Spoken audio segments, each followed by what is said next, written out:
이 시간에 하나님의 은혜가 여러분들과 함께 하시기를 간절히 바랍니다. 여러분들 다 평안하셨습니까? 우리가 살고 있는 이 시점이 얼마나 급박한 시점인지 제가 주위에 일어나는 모든 일들을 보면서 정말 지금처럼 제가 마지막 때가 가까웠구나 하면서 이렇게 엄숙한 마음이 든 적이 없었던 것 같습니다.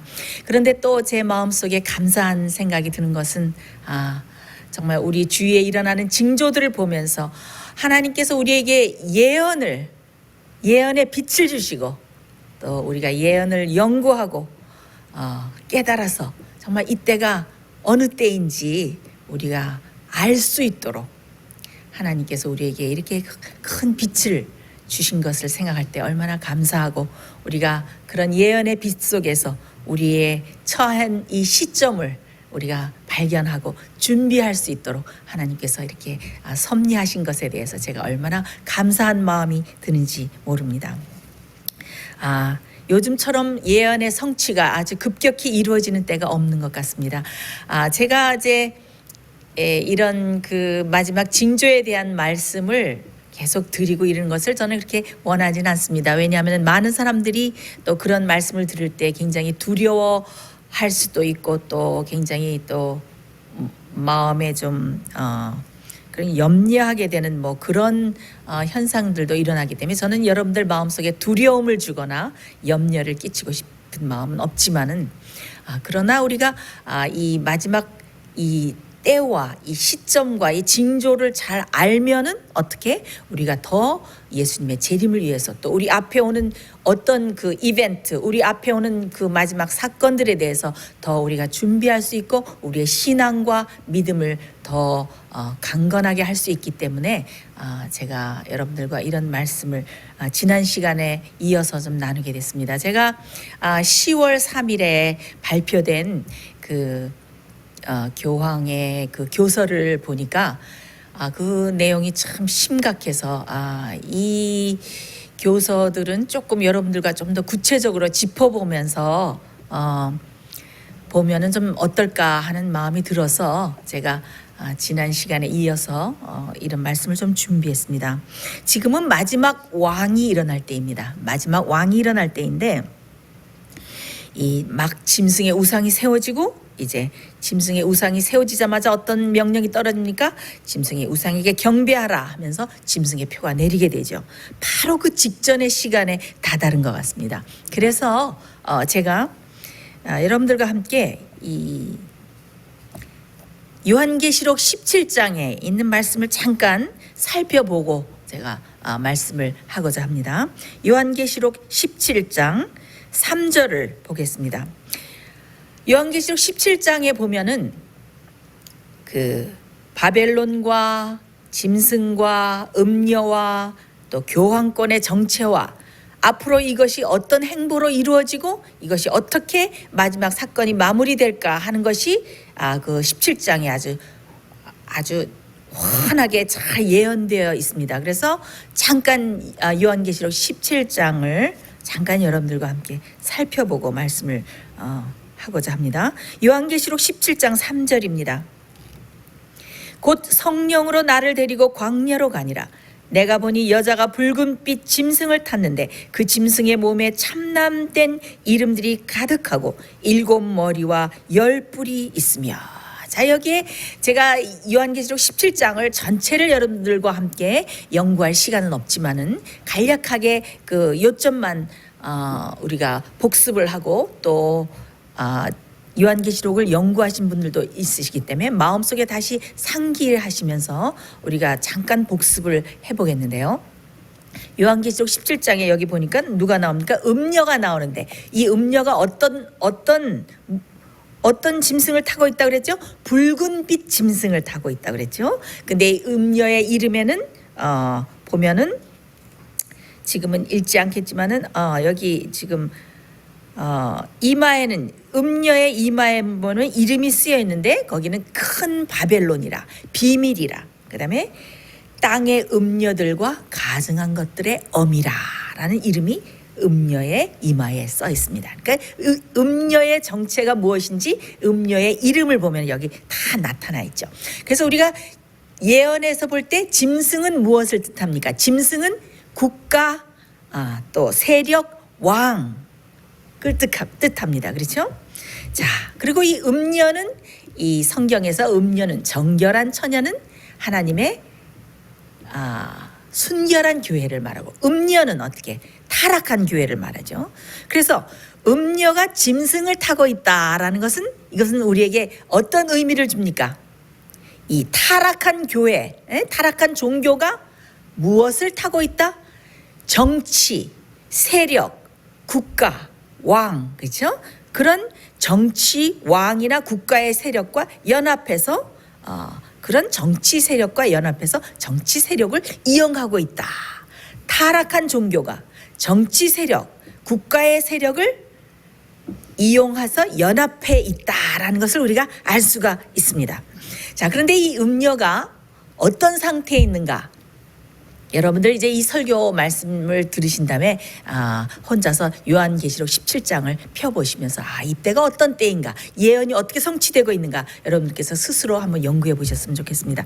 6절에 보면은 이 음녀가 성도들의 피와 예수 그리스도의 증인들의 피에 어떻게 흠뻑 취해 있더라라고 이렇게 나옵니다. 자, 그래서 여기에 보면은 우리가 음녀의 정체를 알 수가 있죠. 음녀의 정체는 곧 우리가 그 교황권인 것을 알 수가 있습니다. 근데 제가 나오는 여러 가지 뉴스와 시사 말씀들을 시작하기 전에 여러분들과 이 말씀을 좀 연구해 보고 싶어요. 짧게 briefly 요약해서 요한계시록 17장 9절로 11절, 참 의미심장한 예언의 말씀이 나옵니다. 요한계시록 17장 9절로 11절.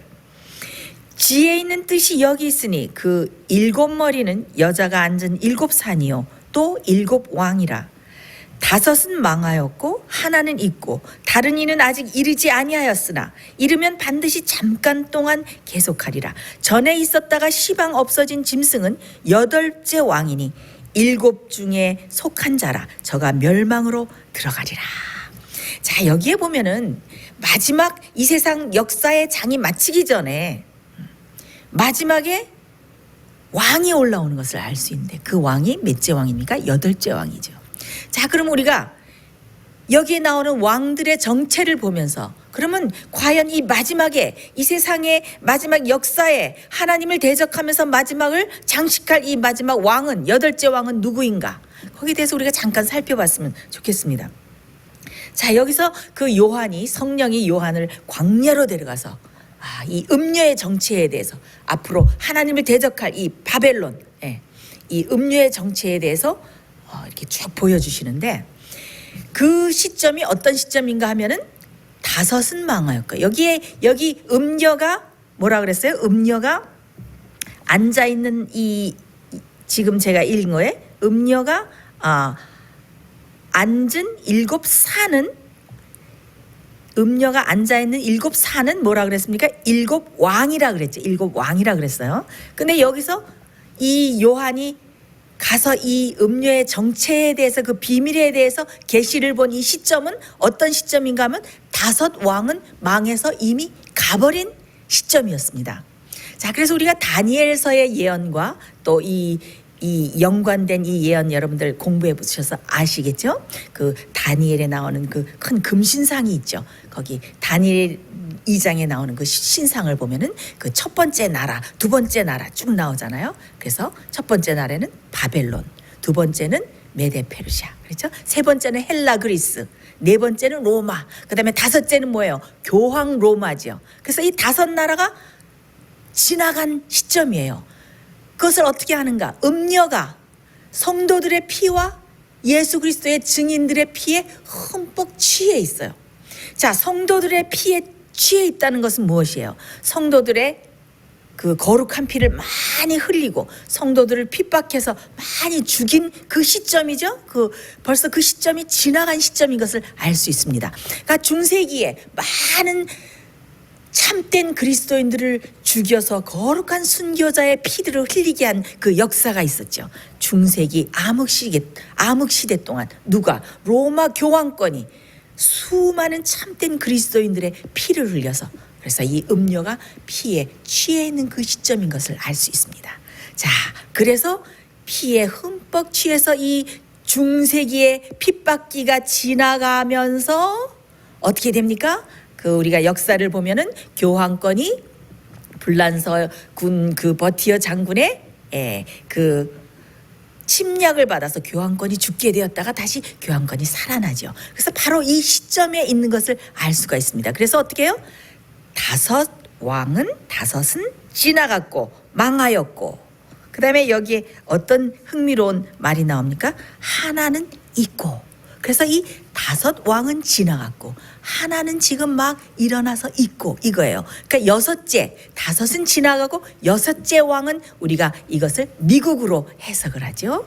그래서 지금 미국이, 새끼양 같은 미국이 어떻게 해요? 신대륙을 발견하면서 막 일어나는 시점인 것을 알 수가 있습니다. 그래서 하나는 있고, 그 미국은 6째 왕으로서 하나는 있고, 6째 왕 미국은 있고, 그 다음에 7째는 뭐예요? 7째는 아직 이르지 아니하였지만 만약에 7째 왕이 생기면 반드시 어떻게?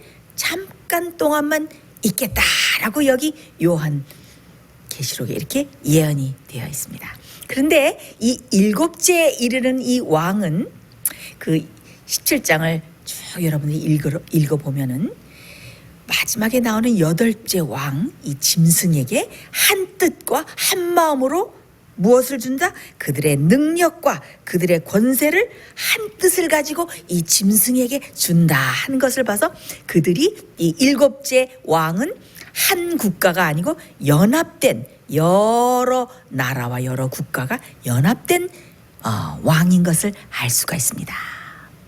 그리고 8째 마지막 왕이 올라오는데 그 8째 왕은 바로 여기에 저가 마지막 멸망으로 들어갈 7째 중에 속해 있는데 저가 멸망으로 들어갈 바로 그 짐승이다. 시방 없어졌지만 곧 상처가 아물어서 나와서 온 세상이 기에서 따르게 될 이 짐승인데, 그게 바로 8째 왕인데, 그게 바로 마지막 왕인데 저가 멸망으로 들어가리라. 이런 흥미로운 말씀이 나와 있습니다.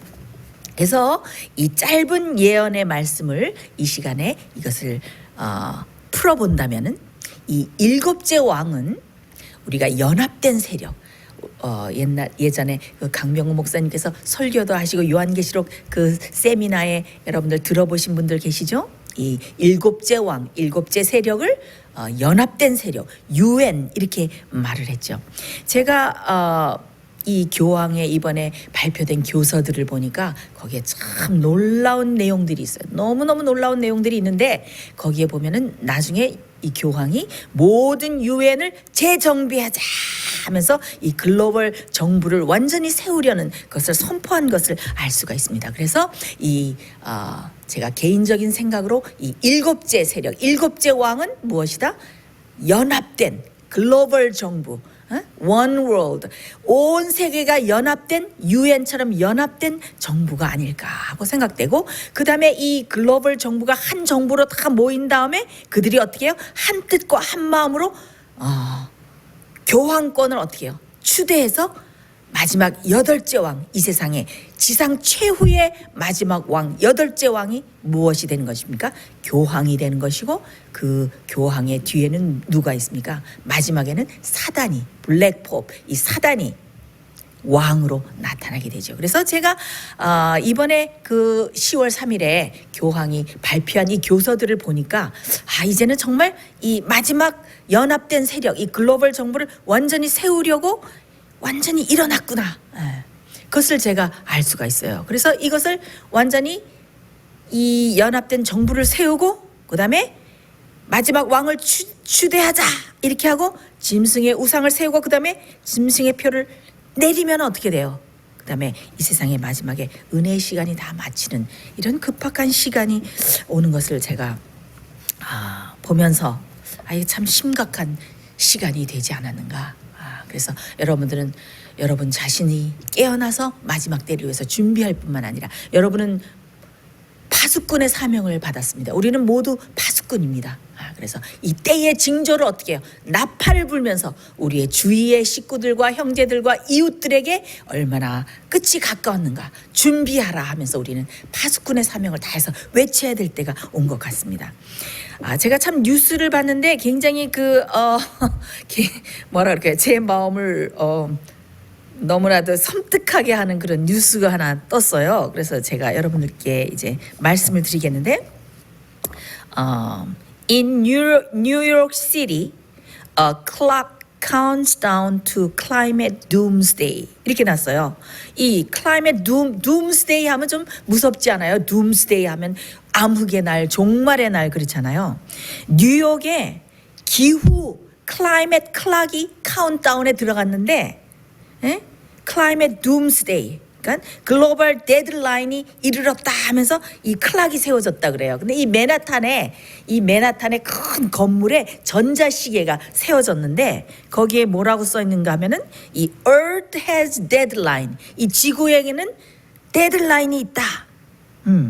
그런데 데드라인이 얼마나 남았는가? 그 시간을 년, 일, 시간, 분, 초로 어떻게 그 큰 전자시계의 그 넘버가 가리키고 있냐면은 7, 103, 15, 4007 이렇게 큰 그 넘버가 떴어요. 그러니까 이 지구가 멸망하기 직전에 있는데 지구가 멸망하기까지 얼마가 남았다? 7년, 103일, 15시간, 40분, 7초가 남았다. 그러니까 이 사람들이 뭐라고 그러고 있어요 지금? 7년 후면은 이 지구가 멸망한다. 이 지구의 환경을 돌보지 않으면은 돌이킬 수 없는 이런 일들이 생기고 7년 후에 이 지구가 망하게 된다. 그래서 제가 이 지구 환경을 돌보자 하는 사람들이 캠페인으로 아마 맨하탄에 그 전자시계를 세운 것 같은데 이 넓이가 65피트가 넘는 큰 이 건물에 이렇게 섰어요. 사람들이 지나가면서 저게 도대체 무엇인가 하면서 의아스럽게 쳐다보는 그런 그 사진들이 이렇게 뉴스에 나 있습니다. 이 지구를 돌보지 않으면 7년 후면 이 지구가 끝난다고요. 그래서 제가 이 사람들은 지구의 멸망의 때가 이르렀다고 이렇게 외치고 이르는 사람들이 오히려 그리스도인들보다 낫다 그런 생각이 제가 좀 들었습니다. 왜 이때에 하필이면 발맞추어서 이런 시계를 세웠을까? 제가 지난 시간에 그 짐승의 표의 설교에서 말씀드렸죠. 교황이 라우다토 시의 그 교서에 지난 교서에 뭐라고 말했습니까? 지구 환경을 돌보기 위해서 일요일을 하루를 휴식해야 되고 거룩한 날로 우리가 휴식을 해야 된다. 여기에 다 맞춰서 지금 환경 운동가들이 다 일어나고 있잖아요. 그래서 이 맨하탄에 이런 시계까지 세웠어요. 그래서 지난번에 제가 말씀드렸지만은 이 코로나 이 코비드 락다운은 클라이밋 락다운으로 이게 그대로 연결되는 것이다라고 제가 말씀을 드렸죠. 참 지금 페루에도 제가 그 뉴스를 보니까 그 썬데이 커퓨가 내렸어요. 그러니까 일요일에 그 코비드 19을 억제를 하기 위해서 일요일에 통행하고 이게 활동하는 것을 금지한다라는 법을 페루의 대통령이 발표를 했어요.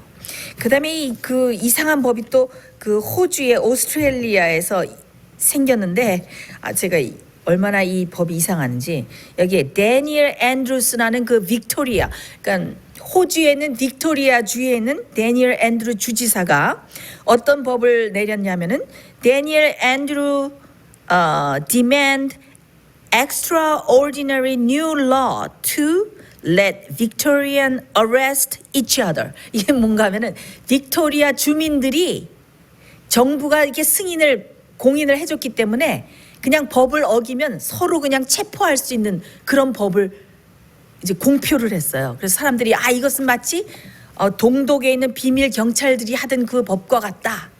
그러면서 반발을 하는 사람들도 있는데 이 멜버른시의 통금 시간이나 또 너무 많은 사람들이 모여 있거나 이게 법을 어기는 이런 것들이 있으면은 아무 주민이고 이웃을 그냥 무조건 체포해서 구금할 수가 있는 법을 이렇게 발표를 했어요.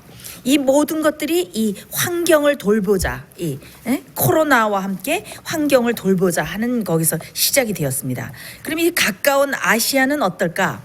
이 재팬 타임에도 이런, 이 일본 신문에도 이런 뉴스가 났어요. Avoiding climate lockdown, 기후 봉쇄를 피하자. 그러면서 어떤 말을 했냐면 올해 초에 이 코로나 코비드-19이 이 확산됨에 따라서 이 일본 정부는 이 비상사태의 이 통제 불능한 상태가 되는 것을 방지하기 위해서 이 코로나 봉쇄를 했는데 가까운 장래에 일본을 비롯한 이 세계는 기후 비상사태에 직면하게 될 것이다. 그래서 기후 락다운, 클라이밋 락다운을 시행하게 될 것이다. 참 일본에까지 이런 것들이 온 것 참 여러분들 이상하지 않습니까? 그래서 지난 시간에 제가 말씀드렸듯이 이 기후의 비상사태는 곧 무엇입니까? 기후의 비상사태를 딱 발표하는 순간 이것은 썬데일러, 일요일 휴업령, 일요일을 강제로 지키려 하는 이것과 딱 직결되는 것을 알 수가 있습니다. 제가 지금 이 설교 말씀이 나갈 때는 아마 미국의 이 대선이 다 결정됐을 것 같습니다. 근데 제가 먼저 이 대선 얘기를 하기 전에 이 왜 이렇게 그 환경에 대해서 이렇게 사람들이 관심을 갖게 되었는가? 이게 참 이 클라이밋, 이 환경을 돌보자 하면서 일어나는 이 운동들은 제가 보기에는 이게 보통 인간의 힘이 아닌 것 같아요. 이 물밑에서 이상한 힘이 역사하고 있는 것 같습니다. 벌써 2019년에 스위tzerland에서 청소년, 조그만 아이들이 3만 5천 명이 모여서 지구의 온난화를 막고 지구를 돌보자 하면서 3만 5천 명의 청소년들이 모여서 대항하는 그 데모, 시위를 열었어요. 이 청소년들이 노래나 듣고 락 뮤직이나 듣고 있어야 되는데 이 어린 청소년들이 이 기후 문제에 신경을 쓰면서 이렇게 3만 5천 명이 모인다는 게 이게 얼마나 이상합니까? 근데 이런 집회에 이 앞장서서 하고 있는 한 소녀가 있는데 그 소녀의 이름은 그레타 툰버그예요. 한국말은 그레타 툰베리라 그래요. 이 그레타 툰베리는 이 지구 환경 문제에 어느 날 관심을 갖고 이 지구를 이대로 버려두면은 우리에겐 미래가 없다. 학교는 가서 뭐 하는가 하면서 혼자서 학교 등교 거부하는 1인 시위를 시작하기 시작했어요. 그러면서 이 소녀가 트위터를 하고 페이스북에 하니까 이 많은 청소년들과 세계에 있는 모든 그 젊은이들이 여기에 호응을 하기 시작했어요. 그래서 이 그레타 툰베리가 아주 유명한 환경 운동가가 됐고 그 타임지의 최연소 영향력 있는 인물로 이렇게 실리게 됐는데 2019년 12월에 교황이 이 그레타 툰베리 이 소녀를 초청했어요. 그래서 이것이 바로 내가 발표한 교서에 나오는 이 내용과 딱 맞다. 이것이 네가 외치는 이것이 정말 훌륭한 교육이고 이거 훌륭한 말이다 해가지고 이 그레타가 아주 유명한 이 환경 운동가가 됐습니다. 그래서 이 기후 환경과 더불어서 일어나는 이 물밑에서 일어나는 이 모든 이 운동과 캠페인은 이것은 그냥 한 인간이 하는 그런 것이 아닌 것 같은 그런 심각한 생각이 들어요.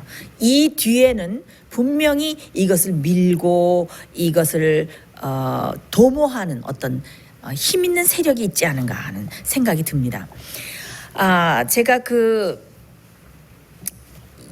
이 말씀을 드렸죠. 카톨릭에서는 바이든을 지지한다 그랬죠. 그런데 그렇다면은 여러분 만약에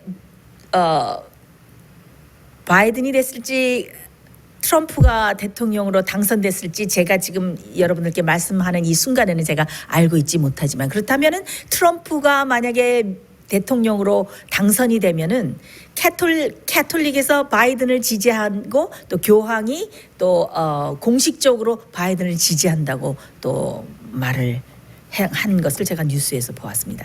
그렇다면은 트럼프가 미국 대통령에 당선이 되면은 이 짐승의 표와 일요일 휴업령이 연기될까? 여러분 어떻게 생각하십니까?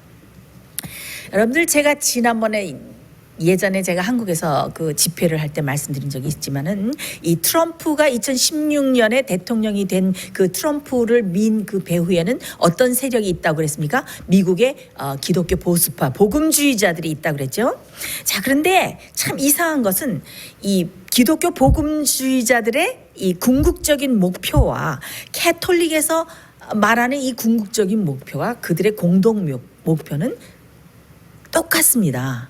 예, 그래서 이 복음주의자들은 이 미국의 타락상과 도덕의 타락상을 보면서 이 미국의 영광을 되돌리자. 무엇으로? 일요일을 거룩하게 지키고 휴식의 날로 가정의 기도의 날로 하면서 이렇게 해서 미국의 도덕상을 회복시키고 그래서 하나님께로 돌아가자 하고 있는 그런 주의들이기 때문에 이 캐톨릭에서 지금 추진하고 있는 것이나 미국의 보수파들이나 복음주의자들이 이것을 추진하고 있는 것이나 그들의 공동 목표는 같기 때문에 누가 대통령으로 당선되든 마지막 예언의 성취는 저는 마찬가지라고 생각을 합니다. 그런데 복음주의자들이 트럼프를 밀었기 때문에 트럼프가 자기 임기 동안에 많은 일들을 많이 했죠. 존슨 법 아시죠? 그 존슨 법도 통과시켰고 많은 법관들을 임명했어요. 근데 이 트럼프 뒤에서 법관들을 임명하는 그런 배후의 세력이 따로 있다는 것을 여러분 아십니까? 이 트럼프의 뒤에서 미국의 법관들을 임명하는 이 배후 세력은 누군가 하면은 Federal Society하고 Heritage Foundation이라는 이 두 조직인데 이 두 조직은 다 제스윗에서 운영하는 비밀 조직들입니다. 그리고 트럼프 배후에는 레오날드 리오라는 그 사람이 있는데 이 사람이 항상 그 어떤 법관을 지명할 것인가에 굉장한 그 영향력과 입김을 주는 것을 알 수 있는데 이 레오날드 리오도 그 카톨릭 교단의 기사단의 일원이고 비밀 조직원의 일원인 것을 알 수가 있습니다.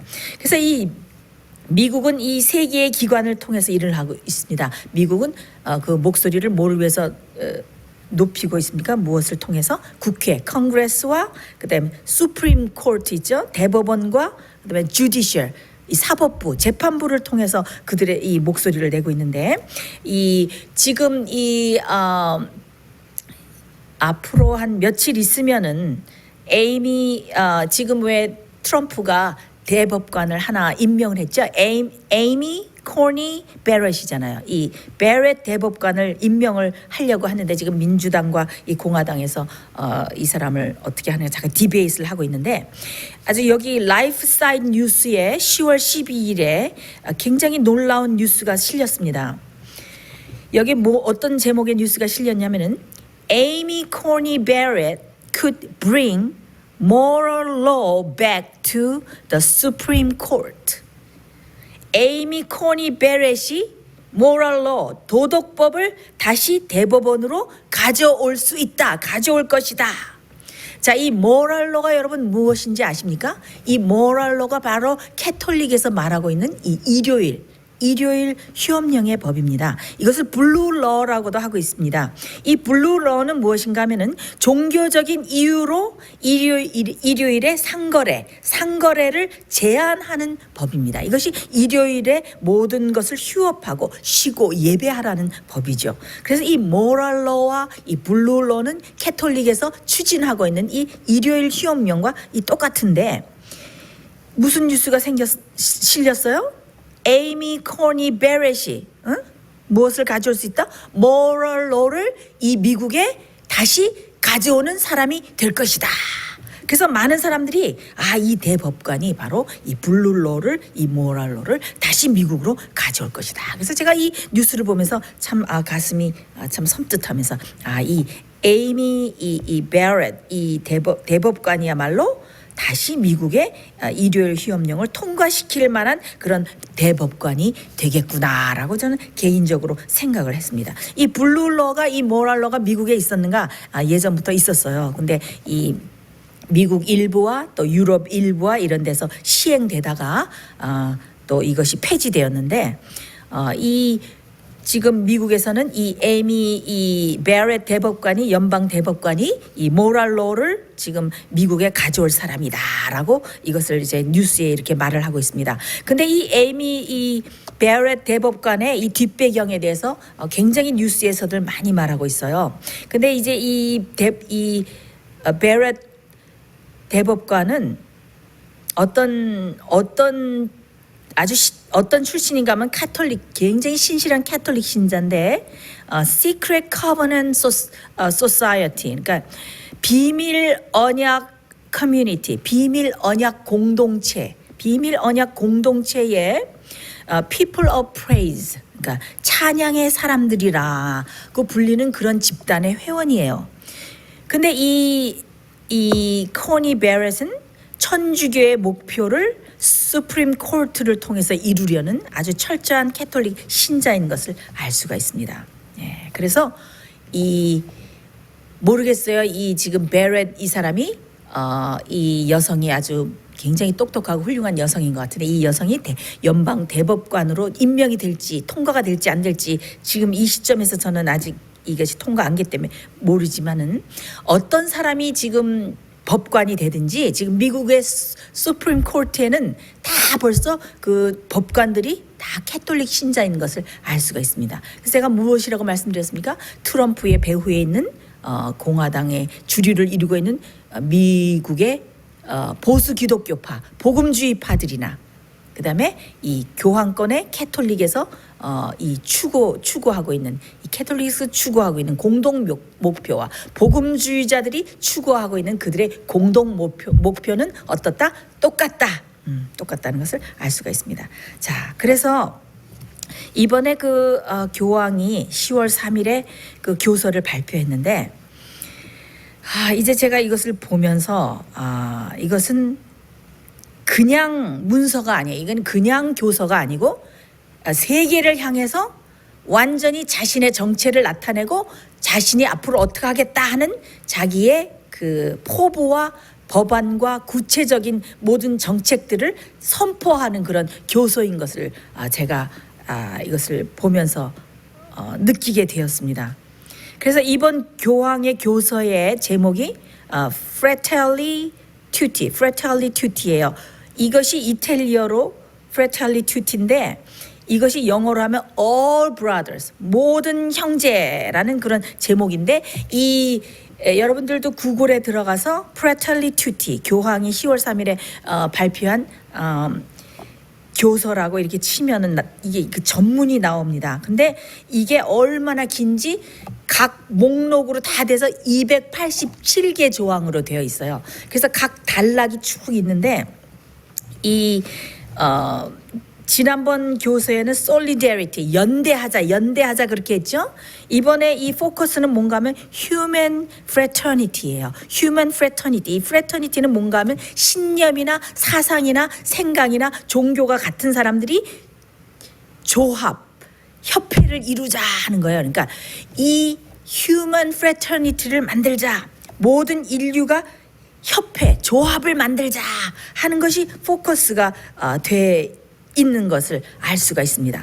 근데 이 초반부에는 쭉 나가면서 이 초반부에는 교황이 얼마나 부드러운 어조를 얘기하는가 하면은, 이 교리나 신조는 우리의 믿음과는 상관이 없다. 지금 국제 세계가 너무나도 분열이 되었다. 그러니까 우리가 사랑으로 연합하고 연대해서 우리가 조합과 어떤 회를 만들어야 되는데, 그것이 human fraternity다. 예. 예? 인류의 협회를 만들자. 근데 이것은 단순히 human fraternity가 아니고 universal fraternity. 그러니까 우주적인 협회로 만들자라고 이렇게 나오고 있습니다. 그래서 제가 뭐 다 말씀드리면 이것이 시간이 너무 많이 갈 것 같아서 제가 이 중에서 한 몇 개를 읽어드리겠습니다. 조항 10조항부터 조금 이렇게 의미심장한 말들이 이렇게 좀 나오기 시작하면서, 이 교황이 뭐라 그러냐면은 지금 영성과 신학이 많이 발전해서 신앙 있는 사람들이 많이 생겼지만은, 어떤 사람들은 신앙을 잘못 오해하고 있는데, 신앙이 마치 어떤 것이 신앙이라고 생각하고 있냐면 very narrow, 좁고 폭력적인 민족주의와 개인적으로 이렇게 해가지고 다른 사람들을 어뷰즈하고 다른 사람들을 비판하는 그런 용기를 가진 것을 신앙이라고 생각하고 있는 것 같다. 그것은 아니다. 그 사람의 영적인 상태는 어떤 것으로 측정할 수 있는가? 그것은 교리도 아니고 아무것도 아니고 오로지 사랑으로만 측정이 된다라고 말을 했어요. 그래서 우리 모두는 사랑이 우선이고 가장 위험한 것은 바로 우리가 사랑하지 않는 데 있다. 이 얼마나 그럴듯하고 부드러운 어조로 말을 하고 있습니까? 그렇죠? 그래서 이 조합과 이 자기가 만들려는 이 교황권에서 만들려고 하는 이 협회에 비협조적이고 동조하지 않는 사람들은 어떻게 해요? 아주 비신앙적이고 사랑이 없고 폭력적인 사람들이다라고 점점 이렇게 내용이 가고 있습니다. 제가 지금 46번 단락 46조를 한번 제가 읽어보겠는데요. 여기에 굉장히 심각한 내용이 있습니다. 파괴적인 형태의 광신주의가 기독교인을 포함한 종교적 신자들 사이에서 때때로 발견되는 것을 알 수가 있다. 여기에는 뭐라고 말했냐면 destructive forms of fanaticism이라고 그랬어요. 아주 파괴적인 형태의 광신주의들이 믿는다는 그리스도인들 사이에 광신주의들이 있다. 이 사람들은 인터넷과 디지털 커뮤니케이션 이런 것들을 통해서 일을 하는 사람들인데 이런 사람들은 언어 폭력 네트워크에 엮일 수가 있다. 여기에 컷업이라고 그랬어요. 캐치업, 잡힐 수 있다 이런 뜻 아닌가요? 이 사로잡힐 수 있다 이런 뜻인데 이 뜻을 이것을 의역을 해야 돼요.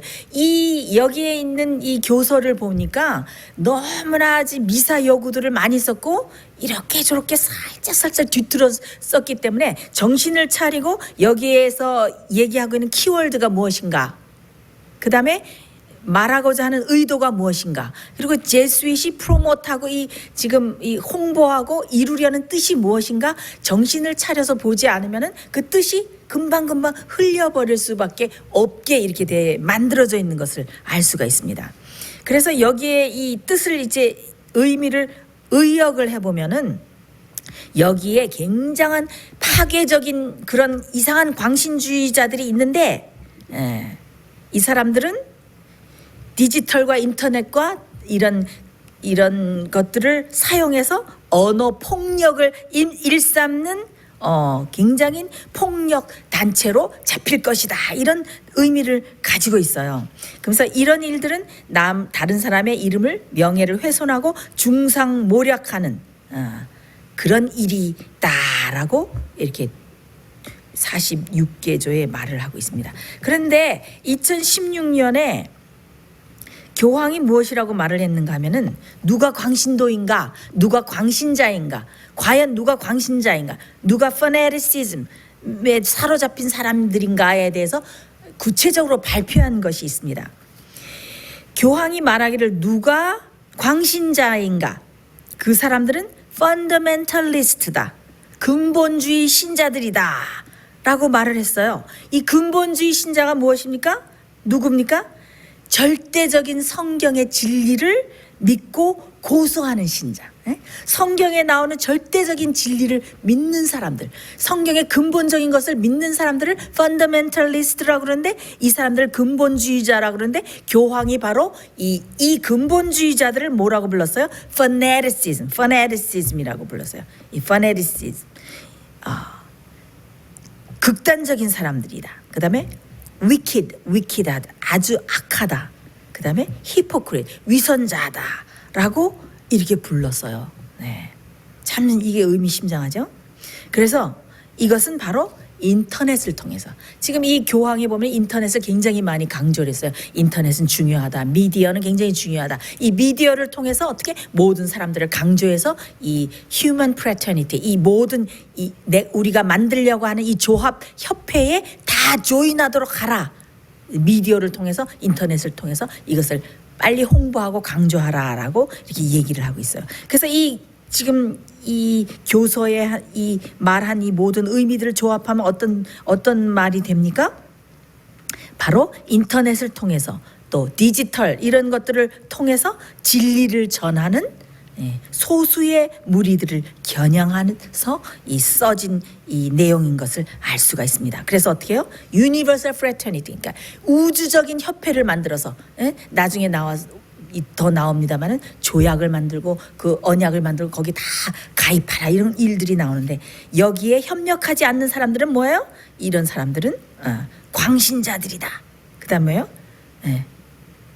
정신병자다.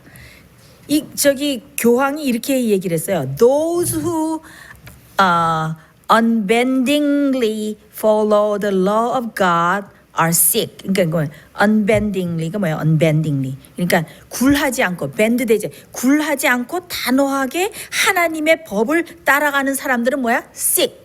sick을 he's sick 우리 그러잖아요. he's crazy, sick. 병자야 그러잖아요. 그래 여기 뭐라고 말했냐면 교황이 굴하지 않고 단호하게 하나님의 법을 따라가는 사람들은 뭐야? sick이다. 그들은 정신병자이다. 그들은 광신자이다. 이렇게 말을 한 거예요. 이게 얼마나 엄청난 발언입니까? 그래서 제가 이걸 보면서 정말 끝이 가까웠구나. 정말 깨어나야 될 때가 됐다라고 제가 생각을 했습니다. 제 205번 조항에도 이게 뭐라고 했냐면은 이 미디어 인터넷을 통해서 공동의 선을 이루어야 된다. 그런데 또 이 인터넷을 통해서 우리의 약함을 악용하고 사람들을 해서 우리를 월스트하게 최악의 사람들로 우리를 bring out하고 우리의 정체를 이렇게 얘기하면서 하는 사람들을 용인할 수 없다라고 교황이 말을 했어요. 이것은 그 46조에 나오는 것과 똑같은 맥락인데 이것은 뭔가 하면은 인터넷과 디지털을 통해서 진리를 설파하고 진리를 전하고 있는 이 사람들. 우리의 약점을 악용했다. 우리의 약점이 뭐예요? 교황권의 비밀, 적그리스도의 비밀. 인간의 유전을 통해서 어떻게 하나님의 계명을 변경하고 또 구원의 방법 성경이 오로지 말하고 있는 믿음으로 또 예수 그리스도를 통해서 우리가 구원을 얻는 이 믿음의 모든 이 구원의 도를 어떻게 해요? 완전히 뒤틀어서 인간의 유전으로 바꿔서 인간의 행함과 또 미사에 참여하고 고행을 하고 이런 모든 것들을 통해서 구원을 얻는다고 구원의 도를 바꿨잖아요. 이 모든 것들을 밝히니까 진리를 전하면서 이 모든 것들을 경고하고 이런 모든 비밀들을 폭로하니까 뭐라고 이 교황이 지금 말하고 있습니까? 205조에 뭐라고 말하고 있냐면 우리의 약함을 우리의 약점을 악용하고 우리를 월스트하게 아주 최악으로 이렇게 bring out 하고 나오는 이 디지털 세계를 나는 용인할 수 없다라고 선포를 했습니다. 제가 이 105번을 제가 읽어드리겠는데요. 여기는 뭐라고 말을 했냐면 individualism, 개인주의죠. Individualism does not make us more free, more equal, more fraternal. 뭔가 하면은 개인주의가 우리를 더 자유롭거나 더 평등하거나 더 형제적으로 만들지 않는다. 그러면서 여기 참 심각한 말을 했습니다. Radical individualism, 아주 과격한 individualism, 과격한 개인주의는 is a virus that is extremely difficult to eliminate. 그러니까 뭔가 하면 과격한 개인주의가 있는데 개인주의는 뭐예요? 협력하지 않고 개인적으로 개인의 자유를 부르짖는 이 individualism은 굉장히 제거하기 힘든 바이러스와 같다. 그러니까 뭐예요? 코로나보다 더 악독한 바이러스다 이거예요. 제거하기 매우 어려운 바이러스다. 그래서 이 과격한 개인주의, radical individualism, 이 과격한 개인주의자들은 누구를 말하는 것입니까? 이 지구의 환경을 위해서 하루를 쉬고 일요일을 가족이 거룩하게 기도하고 하는 이 좋은 날로 만들자 하는 이 모두 협력하고 이런 협회에 다 조인하라 하는 것에 노 하면서 끝까지 하나님의 계명을 지키고 진리를 말하고 하는 이런 사람들을 뭐라고 말하고 있는 거예요? 제거하기 매우 어려운 바이러스다. 코로나보다 더 악독한 종류의 바이러스다 라고 이 교황이 선포를 했습니다. 그러면서 교황이 얼마 전에는 뭐라고 얘기를 했냐면은 이 종교는 개인의 양심에 따라서, 믿음은 개인의 양심에 따라서 믿는 것에 가두지 말아야 된다. 믿음이 개인의 양심에 따라서 믿는 것이지 무엇입니까? 그래서 이 교황이 지금 종교의 자유를 말살하고 없애는 그런 언급을 하는 것을 알 수가 있습니다. 얼마 전에 그 종교 재판소도 활성시키지 않았습니까? 그래서 점점 이번에 그 교서가 뒤로 갈수록 굉장히 강한 내용으로 되는 것을 알 수가 있는데, 이 111번에는 굉장히 심각한 내용이 있습니다. 그것은 무엇인가 하면은 교황이 미국의 헌법에 완전히 도전을 했어요. 완전히 도전을 해서 미국의 헌법을 완전히 뒤바꿔 놨습니다. 거기에는 뭐라고 얘기를 교황이 111조에 얘기하고 있는가 하면은 인간의 양도할 수 없는 권리, 이 미국 헌법에는 모든 인간은 크리에이터, 그 창조자 앞에 평등하게 창조되었다.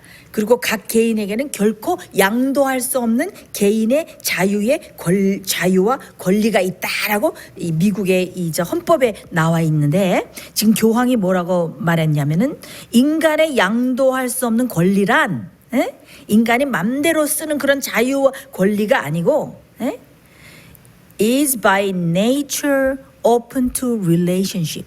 그러니까 모든 사람들의 관계에서 성립이 되는 거라 그래요. 그러면서 모든 사람들이 만나고 관계를 이루는 이런 모든 이 공동사회에서 자기 자신을 초월하고 자기 자신을 양보하는 것이지, 양도할 수 없는 권리라는 것이 내 마음대로 한다는 것이 아니다라고 미국의 헌법을 재해석을 했습니다. 그래서 교황이 하는 말이 개인의 자유가 무제한이라고 생각하는 것은 큰 오류이다.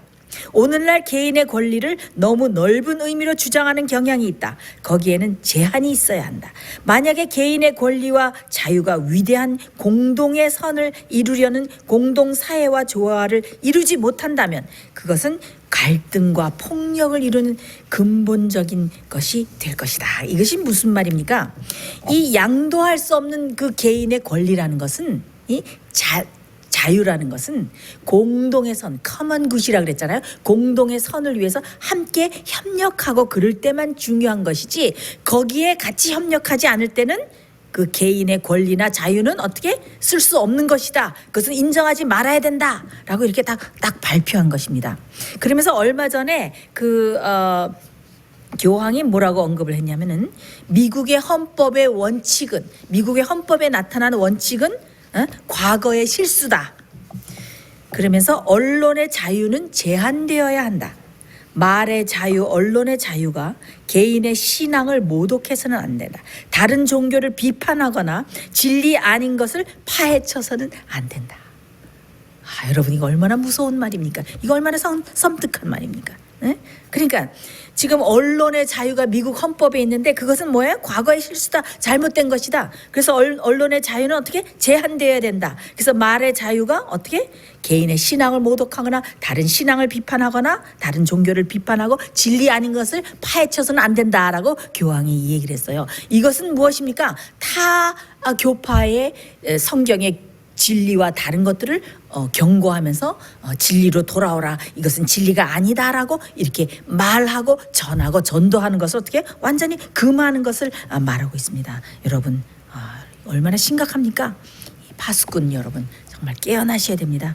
이제는 우리가 바벨론의 비밀을 말하거나 성경의 곧바른 진리들을 말하는 것을 곧 금지당할 그때가 오는 것입니다.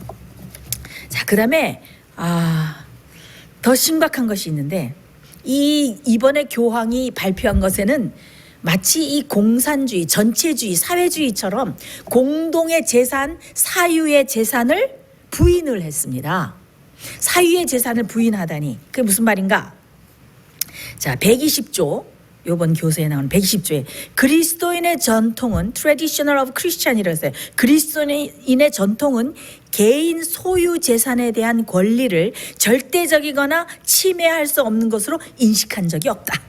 모든 형태의 개인의 사유 재산은 사회적 목적을 강조했다. 창조 물품의 공동 사용 원칙은 전체적 윤리 사회 질서의 첫째 되는 원칙이다. 이게 참 어려운 말인 것 같죠? 이게 의역을 하면 무슨 말인가? 이거 참 무서운 말이에요. 개인의 소유, 개인의 이 소유나 이런 것들은 사회적인 목적, 뭐예요? 공동이 추구하는 이 선, 이 좋은 목적에 부합되지 않고 이런 선한 목적에 우리가 공동이 추구하려고 그러는 이 협회나 이 조합이나 여기에 맞지 않는 경우에 어떻게 사유재산을 어떻게 소유할 수 없다.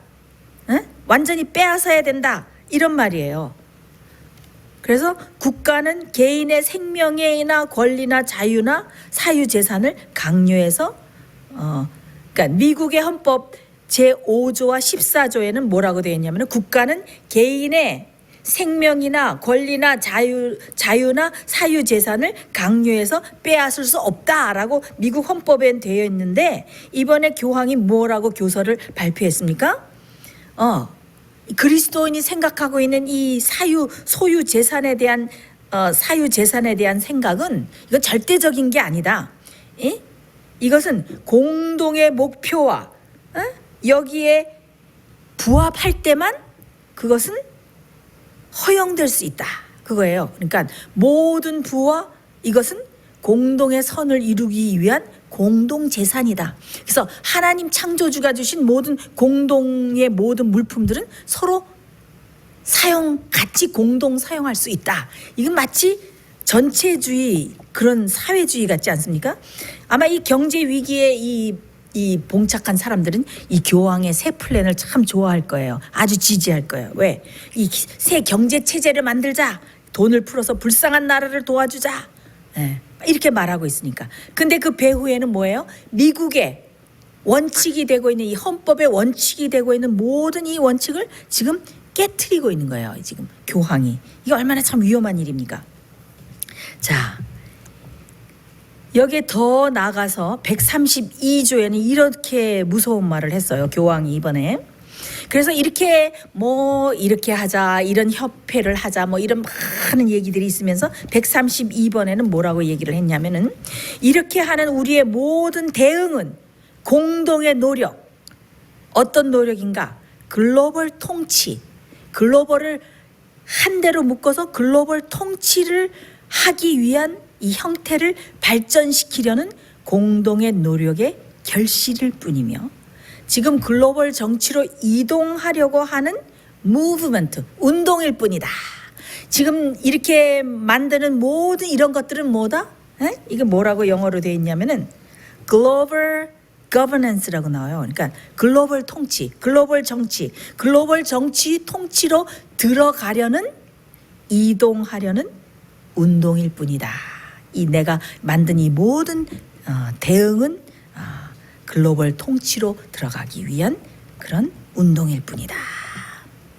그러면서 뭐라고 말했냐면은 그러므로 이 일, 무슨 일? 글로벌 통치를 위해서 mid-term, long-term의 플랜이 필요하다. 중기적, 장기적인 계획이 필요한데 그 다음에 잘 들으십시오. 이 계획에는 무엇이 들어있는가? emergency, 비상 위기를 위한 대응도 제한되지 않는다. 이게 곧 무슨 말인가 하면은 이 글로벌 통치를 위해서 중기적으로 장기적으로 계획을 세워서 이것을 밀려고 하고 있는데 이 계획 속에는 비상위기 체제를 동원하는 그것을 사용해서 이 일을 감행할 것이다. 여러분 지금까지 무슨 이야기를 우리가 했습니까? 비상위기가 무엇입니까? 클라이밋 락다운 아닙니까? 기후 이 비상 사태가 있다. 락다운 하자. 탁 봉쇄를 하는 거예요. 이 클라이밋 락다운이 뭐라 그랬어요? 이것이 곧 일요일 휴업령과 직결돼 있다고 제가 말씀드리지 않았습니까? 그래서 이런 모든 것들이 글로벌 통치로 들어가기. One world government. 한 정부를 세우기 위해서 지금 어떤 일도 불사할 것이다 라고 지금 교황이 이번 10월 3일에 완전히 선포하는 게 된 것입니다. 그러면서 이 138조에 들어가서는 더 기가 막힌 말을 하고 있습니다. 지금이야말로 글로벌 법률, 글로벌 정치, 글로벌 경제 질서를 마땅히 필요하니까 세워야 된다. 그러니까 글로벌 juridicial, 글로벌 political, 글로벌 economic order를 세우자. 이거 얼마나 심각한 말입니까? 예? 글로벌 법률을, 그러니까 글로벌 정보, 온 세계를 하나로 할 수 있는 글로벌 법률을 만들자 그거예요. 그 다음에 글로벌 정치를 만들고 폴리티컬을 만들고 그 다음에 글로벌 이코노믹 오더, 경제 체제 질서를 만들자. 그래서 지금이야말로 글로벌 법률, 글로벌 정치, 글로벌 경제 질서가 마땅히 필요하다. 전 세계 사람들이 국제적인 협조를 해서 전 세계 연대를 촉진하기 위해서 이것이 필요하다. 이것은 아주 궁극적으로 전 세계에게 이익이 될 것인데 특히 가난한 나라들에게 굉장히 유익될 것이다. 왜? 전 세계의 모든 사람들이 평등, 모든 부가, 재물이 평등하도록 만들 것이기 때문에. 그러면서 드디어 여기 교황이 말을 합니다. 173조에 이건 아주 섬뜩한 표현입니다. 그래서 I would also note the need for a reform of the United Nations Organization. 뭔가 이것이 뭔가 그래서 나는 무엇이 필요하다? 뭘 하려고 하느냐?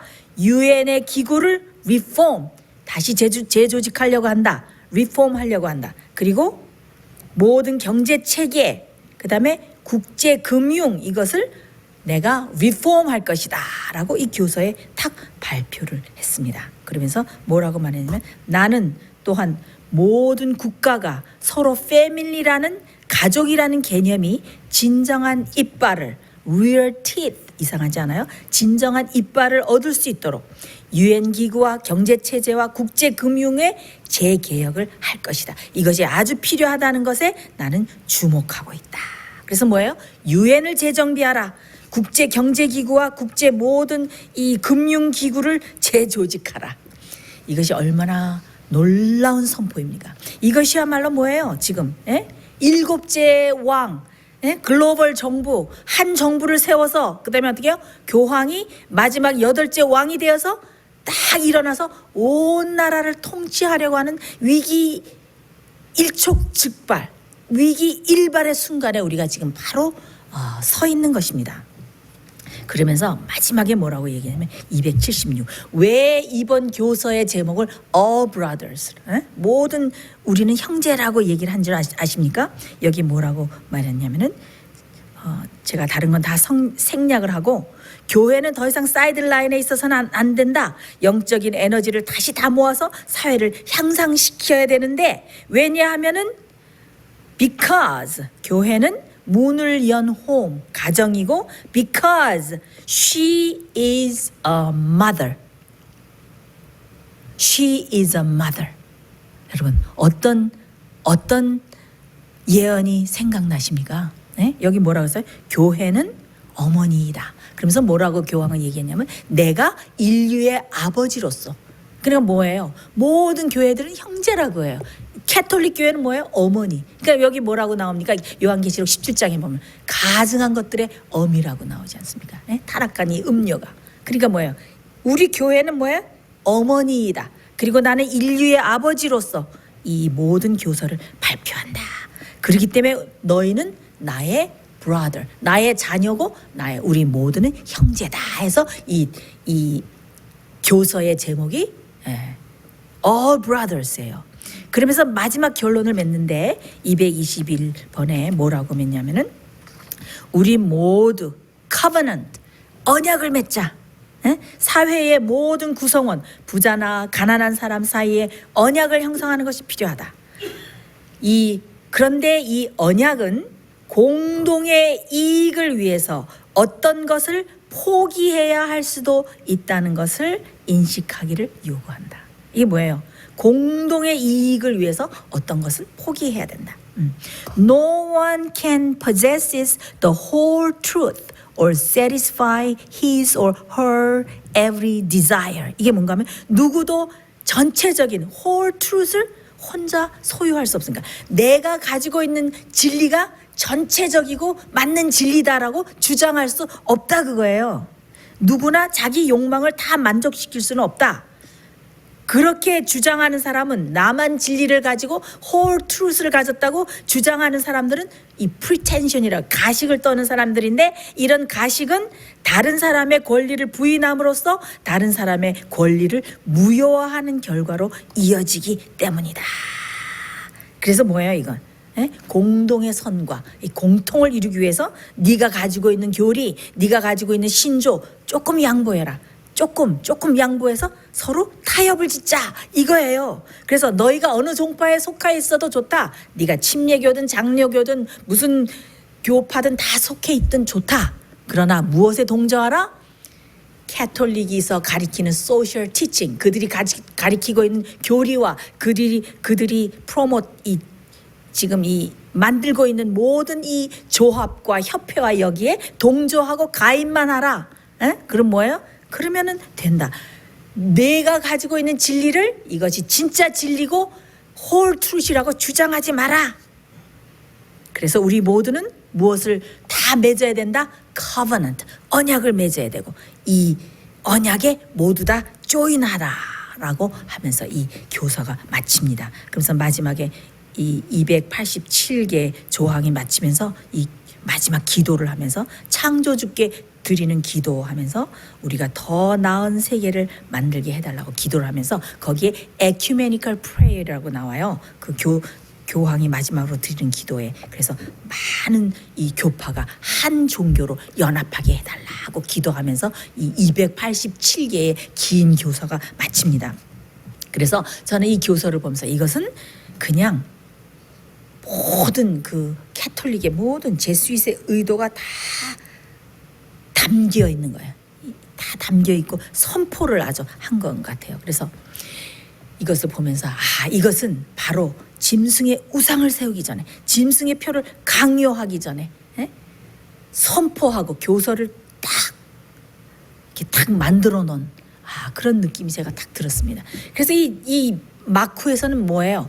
정치적으로 글로벌 통치, 글로벌 법률, 글로벌 이코노믹 시스템 이것이 다 한 정부를 세우기 위해서 지금 마쿠에서는 어떻게 해요? 다 준비되어 있는 것이에요. 근데 여러분 생각해 보십시오. 짐승의 우상이 세우고 짐승의 표가 내리고 경배하라 하면 어떻게 되는 것입니까? 우리는 그때 더 이상 준비할 시간이 없는 것입니다. 바로 짐승의 우상이 세워져서 경배하라라는 명령이 내리기 바로 전이 우리에게 굉장히 중요한 타임인데 그것이 어떤 타임입니까? 바로 우리의 신앙과 우리의 성품과 우리의 믿음을 준비할 시간입니다. 지금은 바로 우리의 믿음을 준비할 시간입니다. 얼마 전에 그 교황이 로마에서 그 평화 집회를 열었어요. 10월 20일 날 열었는데 거기에 기독교와 무슬림과 유대교와 시크교와 불교와 모든 대표들이 모여서 평화의 그 집회를 열었습니다. 그래서 다 평화를 위한 호소 두루마리에 다 서명을 하고 촛불에 불을 켜면서 다 이렇게 함께 기도를 했어요. 그러면서 No one is saved alone. 아무도 혼자 구원 얻을 수 없다.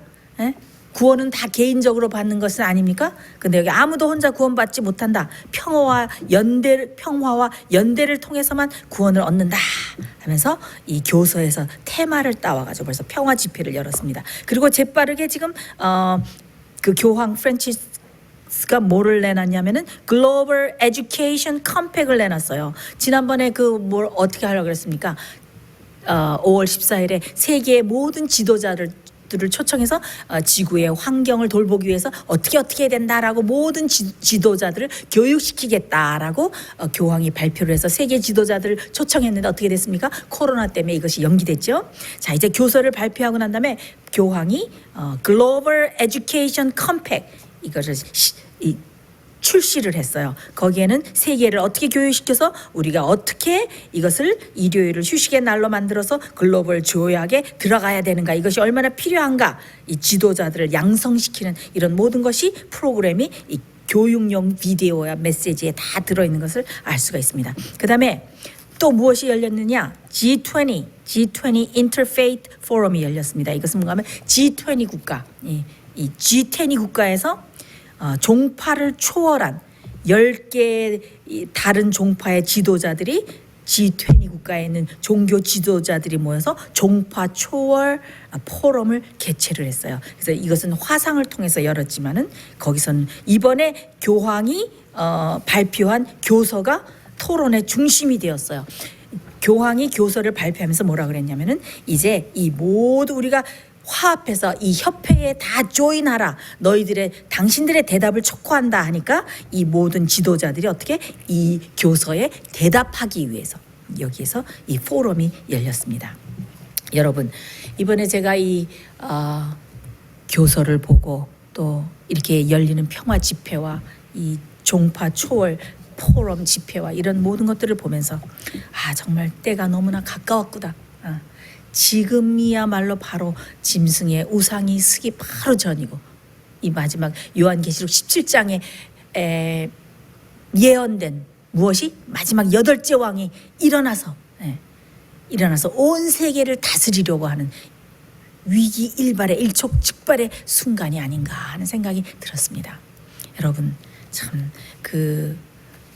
우리가 예언을 안다 한들, 우리가 모든 말씀을 안다 한들, 이 징조를 다 안다 한들 우리의 믿음과 우리의 성품이 준비되지 않았다면 이것이 우리에게 무슨 소용이 되겠습니까? 예수님께서 말씀하신 10처녀의 비유에 보면은 많은 사람들이 거기에 있는 처녀들이 다 어떻게 무엇을 가졌어요? 등불을 가졌어요. 등잔을 가졌어요. 그 등잔은 무엇입니까? 말씀과 교리와 진리지요. 등잔과 말씀을 다 알고 있었지만 무엇이 없었습니까? 성령의 기름이 없었어요.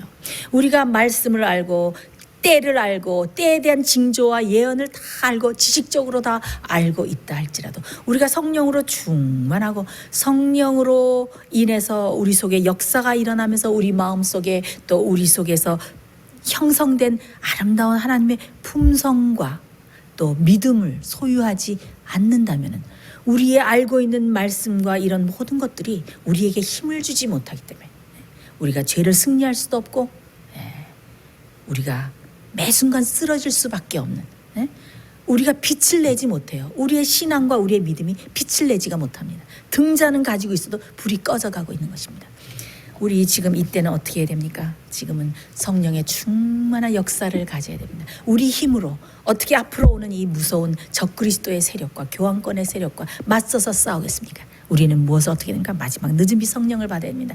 우리 자신을 온전히 주님께 굴복하고 성령의 역사에 온전히 굴복하고 주님께서 우리를 온전히 하나님의 형상으로 꼴지어 주시도록 그래서 어떻게 해요? 하나님의 살아계신 하나님의 인이 우리 이마에 쳐지고 이렇게 늦은 비 성령을 받으면 어떻게 될까요? 우리가 정말 어떤 환난이 오고 어떤 두려운 순간이 와도 우리 제일 약한 자가 무엇 같겠다? 다윗과 같겠고 그 다음에 여호와의 사자와 같을 것이라 우리가 아주 용감한 하나님의 군사가 될 것입니다. 성령이 충만해서 나가서 이렇게 마지막에 바벨론에 있는 사람들 향해서 외치고 그들을 구원해낼 것입니다. 여러분, 지금은 정말 짧게 남은 은혜의 시간이 우리에게 주어졌습니다. 우리의 믿음과 우리의 성품을 지금 준비해야 됩니다. 하나님께서는 능력의 하나님이시고 전능하신 하나님이십니다. 여러분, 두려워하지 마시고 하나님의 성령 또 하나님의 능력에 우리가 온전히 의지하고 우리가 굴복할 때 하나님께서 정말 모든 것을 넉넉히 통과하고 이기고 하나님이 증인이 될 수 있도록 우리를 만들어 주실 것입니다. 그리고 우리가 이 모든 것을 다 통과하고 그 다음에 곧 예수님의 영광스러운 재림을 우리가 반가이 맞이하게 될 것입니다. 여러분, 정말 파수꾼의 역할을 하시기 바랍니다. 여러분이 먼저 준비하시고 깨어나셔서 여러분의 주위와 가족들을 깨우고 다 주님 앞으로 모으십시오. 더 깊은 회개를 하고 우리의 모든 죄를 다 버리고 정말 예수님 맞을 준비를 하기 위해서 여러분들의 머리를 조아리고 여러분의 마음을 하나님께 드리시기를 간절히 바랍니다. 그래서 우리가 모두 이 앞날에 오는 모든 일들을 위해서 온전히 준비됨으로써 그 전능하신 이의 그 두려운 날에 정말 담대하게 설 수 있는 그런 마지막 성도가 되시기를 제가 간절히 바라면서 말씀 마치겠습니다. 우리 다 같이 기도하겠습니다. 하늘에 계신 하나님 아버지, 우리에게 예언의 빛을 주시고 때가 얼마나 가까운지 우리에게 알려주셔서 우리로 준비할 수 있도록 도와주시니 은혜를 감사드리옵나이다. 주여, 앞으로 오는 두려운 순간에 어떻게 우리의 힘으로 설 수 있겠습니까? 주님께서 연약한 우리를 받아주시고 우리의 모든 죄를 다 용서해 주시고 우리를 성령의 충만한 역사 속에 우리를 두시고 주님의 그 꼴지으시는 성령의 역사에 따라서 아름다운 성품을 꼴지우고 그다음에 살아계신 하나님의 인을 받아서 넉넉히 이 모든 일을 통과하고 영광스러운 주님의 재림을 맞이하는 마지막 남은 무리 귀한 성도들이 될 수 있도록 우리를 축복하시고 우리를 인도하여 주시옵소서. 예수님 이름으로 간절히 기도드리옵나이다. 아멘.